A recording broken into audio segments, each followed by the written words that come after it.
sucker! It's from the real Giannis. Showed a friend some MJF clips on YouTube that weren't related to wrestling, and she thought he was hilarious, compared him to Cartman from South Park. He's a special talent. Of course, MJF, I think we've all noticed how great he is just on the mic and his character and his promo ability. So much so, he's even said on a couple of occasions in 2024, I'm going to start a bidding war. And it sounds like the USA Network, Fox, Vince McMahon, all high, according to reports on MJF, kind of eyeing for potential MJF to WWE in a few years. We'll see if that happens. But what do you think about all this news related to MJF as of late? Hey, man, he's the smartest guy out there right now. He's the smartest guy out there, bar none, as far as the situation goes. As far as the internet goes, making people buy into, MJF, not anything else. It ain't about, how high he can fly or anything like that. It's not about, how well of a grappler he is or anything like that. It's about MJF. And that right there is something that's uncanny for the today's wrestling and the way the young guys go out there and do it. He easily could have been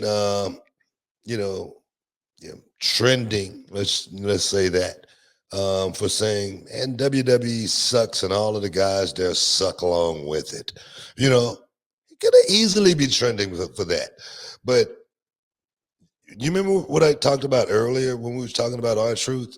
Some of these guys actually think about their bank account. Some of these guys actually think about how much, money I could actually make in this business. How can I parlay the art, what I call the art of doing nothing? How can I parlay that into a big stack of cash? How can I do that? Some guys are actually thinking, and he's literally one of the best to actually just make that statement right there. That put your boss on notice, because I work for you. And the thing is, this is the thing right here. When I worked for WCW, all of those years, every time my contract came up, I don't know how they got the message to me, but they got a message to me saying, hey, bro, if you ain't happy over there, boom, we'll love to talk to you. Every time.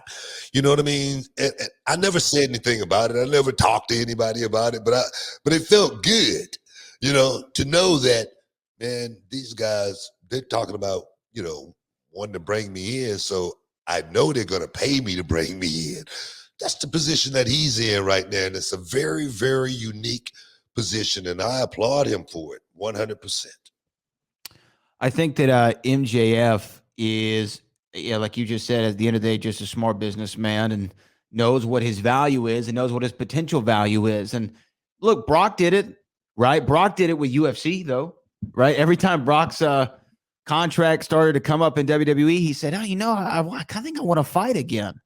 And then all of a sudden, he got some great contract to not fight again. Going on ESPN saying, I'm a sports entertainer, right? And MJF is just doing the same thing. He's playing the companies between each other, which is what he should do. The one Dark Side of the Ring episode with Brian Pillman. Mm-hmm. Did you watch that one? Oh yeah, yes. And he pretty much played one company against the other one. Yeah, going out there staging an angle. Yeah, got himself fired, got himself released in storyline so he could. Bro, how smart was that? That's beautiful. That's MJF before his time.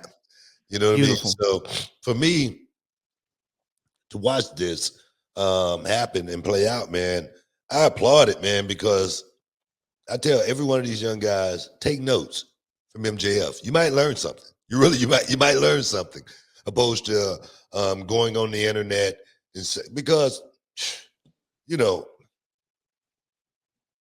everything's good when everything's good.